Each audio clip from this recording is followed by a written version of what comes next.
सुनबाई, आजही चहा काल सारखाच बनव. अगं, कोणती नवीन चहापत्ती आणली आहेस का? काय ग, कालच्या चहाचं रहस्य काय आहे? प्रत्येक चांगल्या चहासाठी आवश्यक आहे राजहंस दूध. चहापत्ती तीच, फक्त दूध नवीन. तुम्ही फक्त दूध बदला. राजहंस दूध आणा आणि असा मस्त चहा बनवा.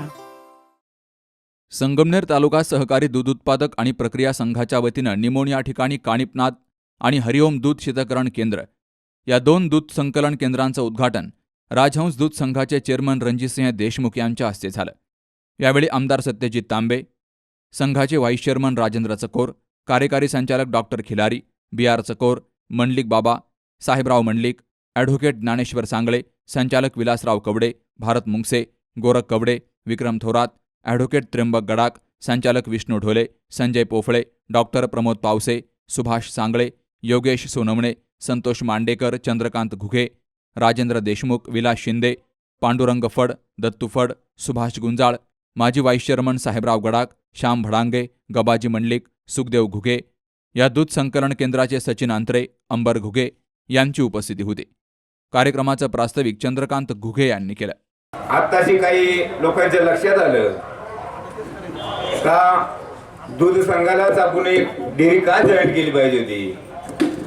रणजित दादा, आंबरचा व्यवसाय माझ्या माहितीप्रमाणे तरी 25-1 वर्षापासून असत.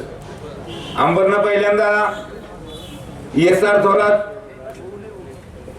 डेअरीच्या माध्यमातून दूध घातलं. मला असं वाटतं मीच करून दिलं होतं तेव्हा त्याला आणि ज्ञानेश्वरला. त्याच्यानंतर अंबरनं काही वर्षापूर्वी श्रीरामपूरची डेअरी जॉईन केली, तिचंही उद्घाटनाला आम्ही होतो. परंतु आता सर्वांना कळालं, कुठेही जरी गेलं तर राज्यामध्ये नाही भारतात आपल्या संगमनेर दूध संघाचं नाव लौकिक आहे, तिचा व्यवहार चांगला आहे. आणि मग आपल्या तालुक्यात आपल्या जर उशियाला पायथ्याला जर आपली डेअरी असेल, आपला एवढा मोठा संघ असेल, तर आपणही सर्व केंद्र खऱ्या अर्थानं आपल्या तालुक्याच्या बाहेरचे तिथे जॉईन केले पाहिजे, कमीत कमी आपल्या तालुक्यातले तरी केले पाहिजे. आणि तो निर्णय खऱ्या अर्थानं अंबादासनं घेतलाय, हे कोणी नाकारू शकत नाही. चांगला खऱ्या अर्थानं संकल्प त्यांनी मांडला.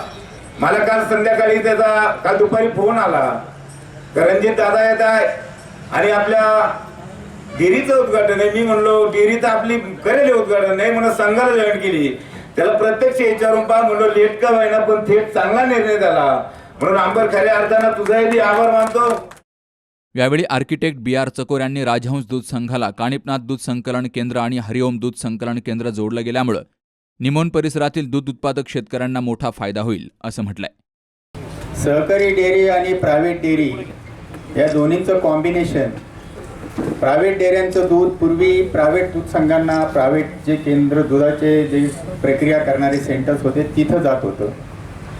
आणि राजहंस दूध संघ हा सहकारी दूध संघ आहे.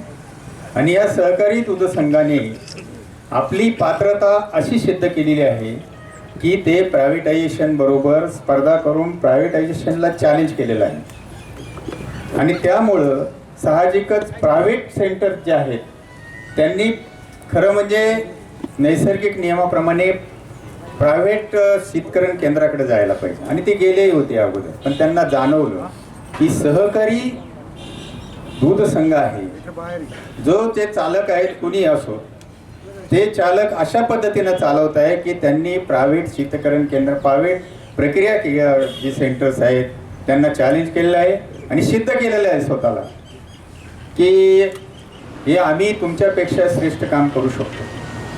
आणि अशा प्रक्रियेतून आपल्या भागातील लोकांनाही हे जाणवलं आहे.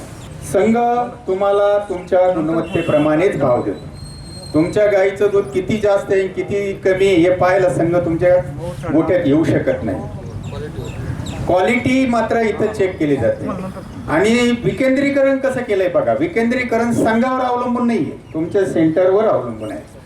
तुमच्या सेंटरनी तुमची क्वालिटी चेक करायची आहे आणि तुमच्या सेंटरनी चंदूला किती भाव द्यायचा आहे आणि समजा यांना किती, गुळवेंना किती भाव द्यायचा आहे हे त्या सेंटरनी ठरवायचं आहे ना. त्या सेंटरनी ती क्वालिटी पाहायची आहे. त्या सेंटरने द्या. कोणाची गाय जास्त दूध देत, त्याचं म्हणणं असं होतं की 25 लिटर देणाऱ्याला कमी फॅट लागेल आणि 3 लिटरला जास्त फॅट लागते, म्हणजे ती गाय जास्त याची असते असं मला जे कळलं ते सांगतो. मी काही त्यात तज्ज्ञ नाही, पण असं बहुतेक त्याचं म्हणणं असावं.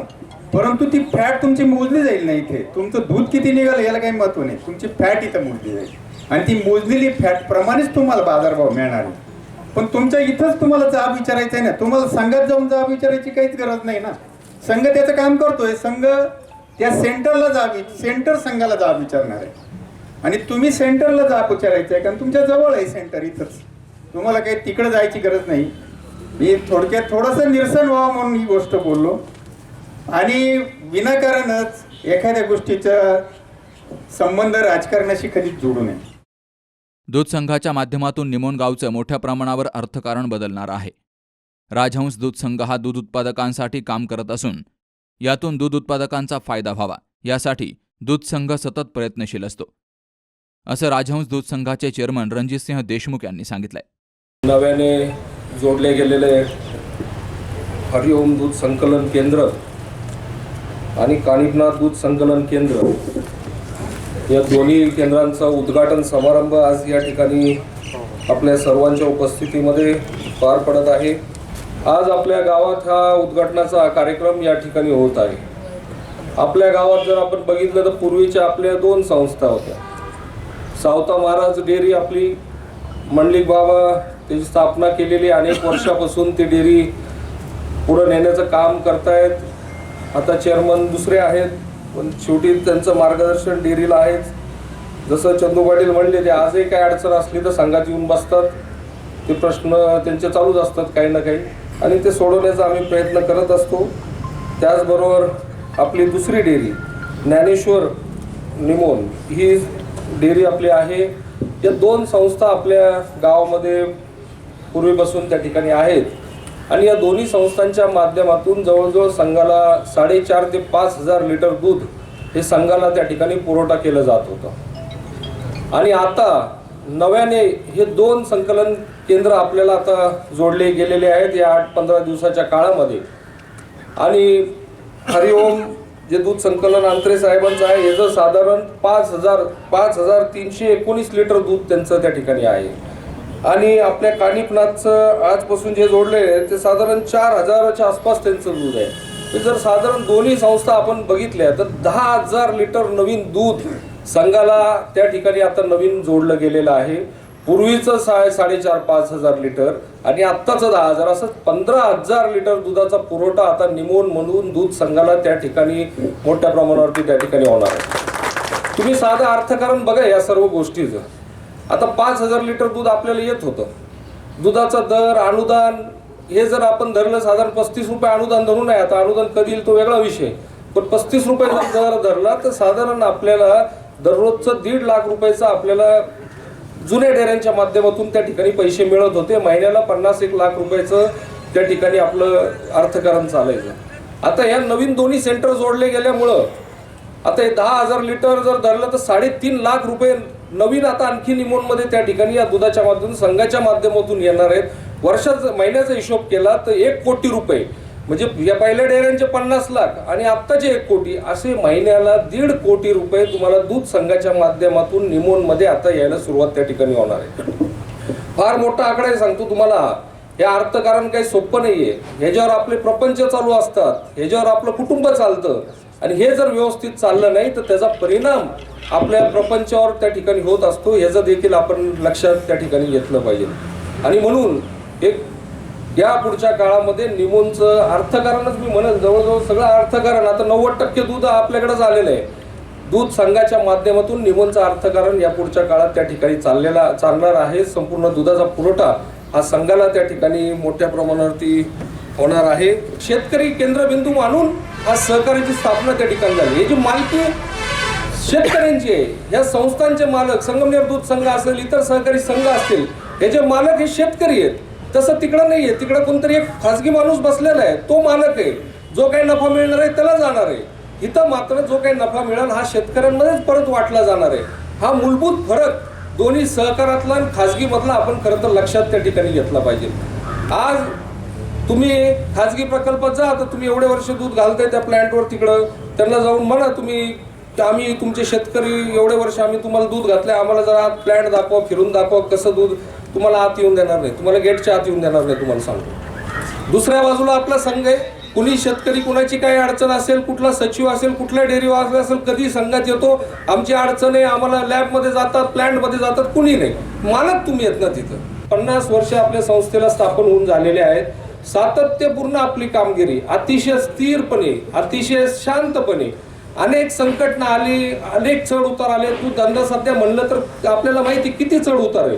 पूर्वी दुधाचा दर वर्षातून एकदा दोनदा बदलायचा, आता दर 10 दिवसाला दर बदललेले असतात. प्रत्येक 10 दिवसाला वेगळा दर, तिकडे पावडर पडली, पावडरची रेट वाढली की इकडे दर बदलतात. ही परिस्थिती आहे आणि अशा अनेक अडचणीतून हा धंदा जात असताना आपण मात्र दूध संघ स्थिर ठेवण्याचं काम केलंय.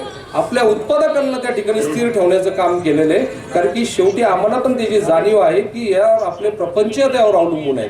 इथं असं काही खेळ करून चालणार नाही. अचानक रेट कमी, एकदम खाली वर असे होऊन प्रपंचाला त्याचा धक्का लागतो. तर ही काळजी दूध संघाने आपण कायम घेतलेली आहे आणि म्हणून आज संगमनेर दूध संघात जवळजवळ आमचं 3.5 लाख लिटर दूध चंदू पाटील आपलं आहे संघाचं. आणि वाढतंय दूध आपलं, कमी नाही झालेलं, वाढतंय दूध आपलं. आणि या वर्षाचा आपला उलाढाल बघितली तर 550 कोटी रुपयाची उलाढाल दूध संघाने त्या ठिकाणी केलेली आहे. आणि यातले 80% पैसे पुन्हा शेतकऱ्याला दुधाच्या भावाच्या निमित्ताने त्या ठिकाणी जात असतात. आणि म्हणजे 495 ते 500 कोटी रुपये आम्ही पुन्हा शेतकऱ्यांना त्या ठिकाणी दिलेले आहेत. तुम्हाला सांगतो की सुरुवातीला 8-10 वर्षापूर्वी जेव्हा ही मुरघास संकल्पना मी परदेशात बघितली, ती बघून आलो, म्हणलं हे आपल्याकडे पण केलं पाहिजे, हे आपल्या शेतकऱ्याला हे जमल आणि हे योग्य होईल इथं जर केलं तर. आणि त्यासाठी आम्ही अनेक कार्यक्रम घेतले, प्रशिक्षण घेतले. मी तळेगावमध्ये पण एक कार्यक्रम घेतला होता, पण कुठलं गाव आहे परिसरातलं जे मला आठवत नाही, काकडवाडीला घेतला, बरोबर आहे, बघा यांना आठवते. 8-10 वर्ष झाले असतील त्याला. मुरघासाचं आम्ही प्रत्यक्षिक केलं तिथं. मुरघास काय असतो, ते कसा केला पाहिजे, कशा पद्धतीने, हे आम्ही त्या गावात जाऊन प्रत्यक्षिक तालुकाभर केले. तेव्हा लोकांना नवीन माहीत नव्हतं, लोकांना वाटायचं नाही हे काही खरं नाही, हे काही चांगलं नाही, हे चालणार नाही.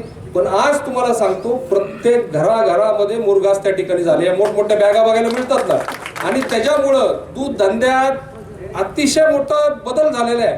आज तालुक्यातलं दूध 7 लाख लिटर पर्यंत, दुप्पट दूध झालंय आपलं, दुप्पट दूध. तर कुठल्या स्टेजला ती मुरघास मका कापली पाहिजे, त्याचे ठराविक काही दिवस आहे. पूर्वीचा बदल होता ना, आता बदल झालेला आहे. कुठल्या स्टेजला ती मका कापली पाहिजे, त्याची कुट्टी केली पाहिजे. आणि सर्वात महत्वाचं, आपण कुट्टी करतो, मका बारीक करतो, पण जो दाना असतो, तो दाना मक्यामधला, कणसामधला, तो दाना मात्र बऱ्याच वेळा तसाच तो त्यामध्ये राहतो आणि तो जनावरांनी खातात, पण तो अंगी लागत नाही, शेणा वाटे तो पडून जातो. असा एक अनुभव त्या ठिकाणी आहे.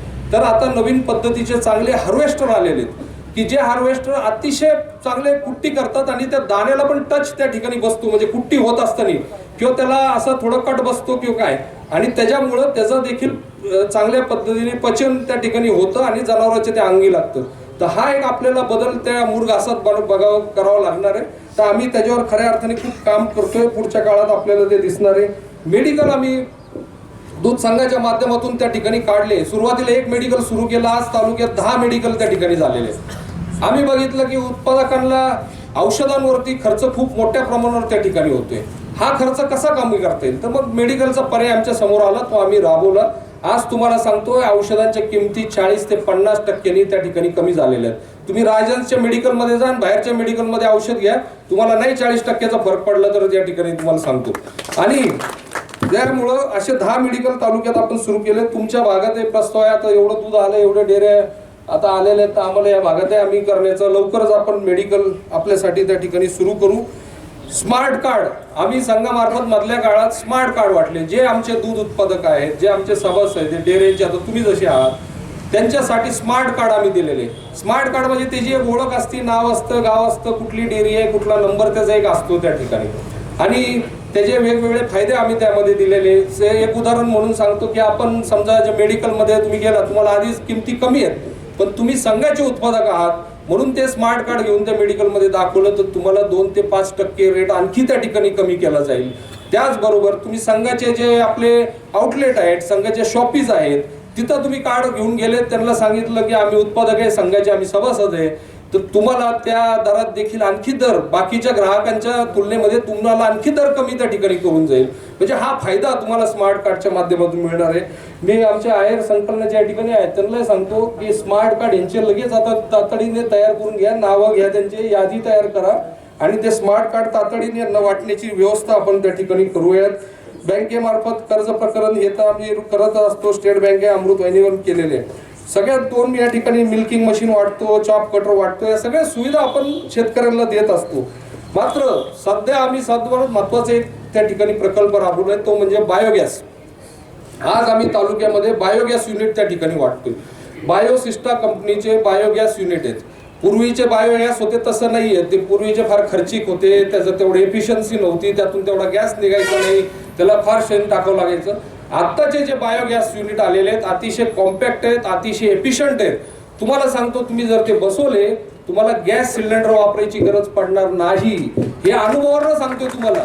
तालुक्यात आम्ही 700 युनिट बसवलेत आतापर्यंत. 700 बायोगॅस युनिट बसवलेत आपल्या उत्पादकांसाठी आणि शेतकऱ्यांसाठी. आणि जिथं जिथं हे बसलेत त्या शेतकऱ्यांनी परत त्यांनी सांगितलं आम्ही सिलेंडर आम्ही परत आणलेले नाही, आम्हाला गरज पडलेली नाही.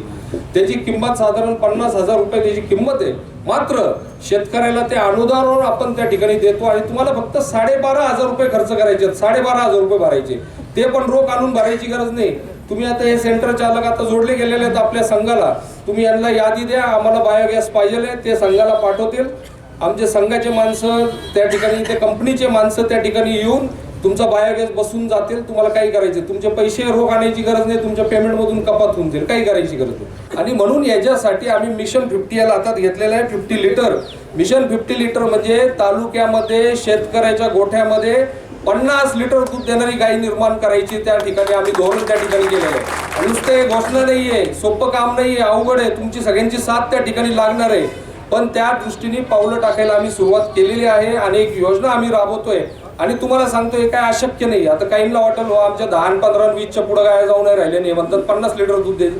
शक्य आहे. पंजाबच्या शेतकऱ्यांनी करून दाखवलंय. पंजाब मधल्या शेतकऱ्यांनी त्या ठिकाणी गेले. तरुण पोरं आमची या ठिकाणी बरोबर आहेत.